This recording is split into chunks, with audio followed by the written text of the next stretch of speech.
విశాఖ కనక మహాలక్ష్మి ఆలయంలో వెండి వివాదం రాజుకుంది. నగరంలోని ఓ ప్రముఖ దాత ఆలయానికి లేఖ రాశారు. అమ్మవారి విగ్రహం వెనుక గోడకు వెండి తాపడం కోసం తాము 60 కిలోల బంగారాన్ని చేయించామని చెప్పారు. అందుకు బదులుగా పాత తాపడం ఇస్తామన్నారని, అలాగే ఎవరైనా దాతలు ఇచ్చిన వెండిని సైతం తమకే ఇస్తామని చెప్పారని వెల్లడించారు. అయితే ఇప్పటి వరకు తమకు 1 గ్రాము బంగారం కూడా ఇవ్వలేదని ఆరోపించారు. దీంతో ఆలయ వర్గాల్లో కలకలం రేపుతోంది. ఈ అంశంపై జ్యువెలరీ వెరిఫికేషన్ అధికారి పల్లెనరాజు విచారణ చేపట్టారు.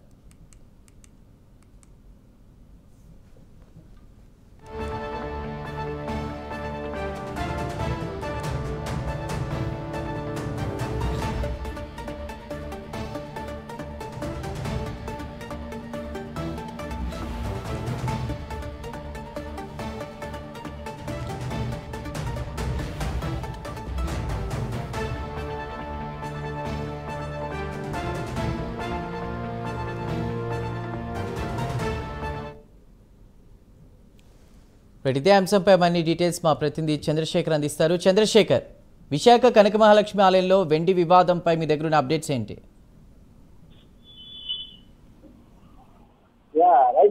చూసుకుంటే ఏదైతే విశాఖ వాసుల ఇలవేలకు బూదిపేటలో వేసినటువంటి శ్రీ కనక మహాలక్ష్మి అమ్మవారి ఆలయానికి సంబంధించినటువంటి వెండి వివాదం అయితే స్థానికంగానే తెరపై కూర్చున్నటువంటి పరిస్థితి కనిపిస్తుంది. ప్రధానంగా చూసుకుంటే అమ్మవారికి సంబంధించినటువంటి విగ్రహం ఏదైతే ఉందో విగ్రహానికి వెనుక ఉన్నటువంటి ఆ ప్రాంతంలో వెండికి సంబంధించినటువంటి తాపడం చేసి ఇచ్చేందుకు దాదాపు 60 కిలోల వెండి తాపడం ఇస్తానంటూ కూడా ఓ భక్తులు అయితే చెప్పిన పరిస్థితి కనిపిస్తుంది. ఈ నేపథ్యంలో దానికి సంబంధించి కూడా ఆయనైతే వెండికి సంబంధించిన తాపడాన్ని కూడా ఇవ్వడం అయితే జరిగింది. ఈ నేపథ్యంలో వారు అయితే ఆ సమయంలో కూడా ఒక ఒప్పందాన్ని కూడా చేస్తున్నట్లుగా తెలిసింది. ప్రధానంగా చూస్తుంది అమ్మవారి ఆలయానికి సంబంధించినటువంటి ఏదైతే అక్కడ పాత వెండి ఏదైతే ఉందో ఆ పాత వెండితో పాటు ప్రస్తుతం అమ్మవారికి వస్తున్నటువంటి వెండి ఆభరణాలు ఏవైతే ఉన్నాయో ఆ ఆభరణాలు తనకి ఇచ్చేందుకు కూడా అప్పట్లోనైతే అంగీకారం చేస్తున్నట్లు తెలిసింది. ఈ నేపథ్యంలో దీనికి సంబంధించి ఇప్పటి వరకు ఆయన ఏదైతే వెండి తాపడానికి సంబంధించినటువంటి అంశం ఏదైతే ఉందో అయితే వెండిని అయితే ఇవ్వడం జరిగింది. ఈ నేపథ్యంలో అమ్మవారి ఆలయానికి సంబంధించినటువంటి పాత వెండి ఏదైతే ఉందో ఇప్పటి వరకు తనకు ఇవ్వలేదంటూ కూడా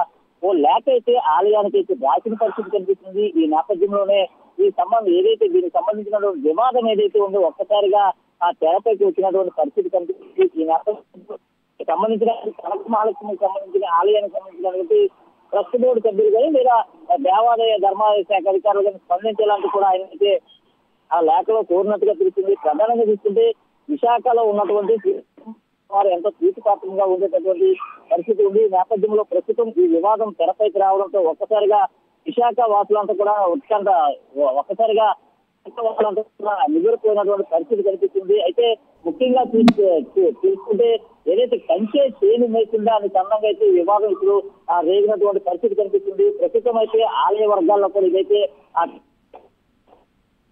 ఇప్పటివరకు ఎక్కడ కూడా రికార్డులో కూడా రాయలేనటువంటి పరిస్థితి కనిపిస్తుంది. నేపథ్యంలో దీనికి సంబంధించి దీనికి వెనకాటువంటి ఆ పరిస్థితి ఉన్నట్టు కూడా చాలా మంది అయితే అంచనాకు వస్తున్నారు. ముఖ్యంగా చూసుకుంటే ఆలయానికి సంబంధించినటువంటి వెండి లెక్కలు ఏవైతే ఉన్నాయో వెండి లెక్కల్లో ఎక్కడ కూడా రికార్డు కూడా కనిపించలేనటువంటి పరిస్థితి కనిపిస్తుంది. అయితే ఆలయాన్ని వస్తున్నటువంటి వెండి కానీ లేదా ఇతరత్ర సామాగ్రి కానీ ఇస్తుందనే దానిపైన దర్యాప్తు అయితే కొనసాగించాలంటే కూడా ఆ లేఖలో పేర్కొన్నట్టుగా అయితే తెలుసుకుంటుంది. Chandrashekar, thank you.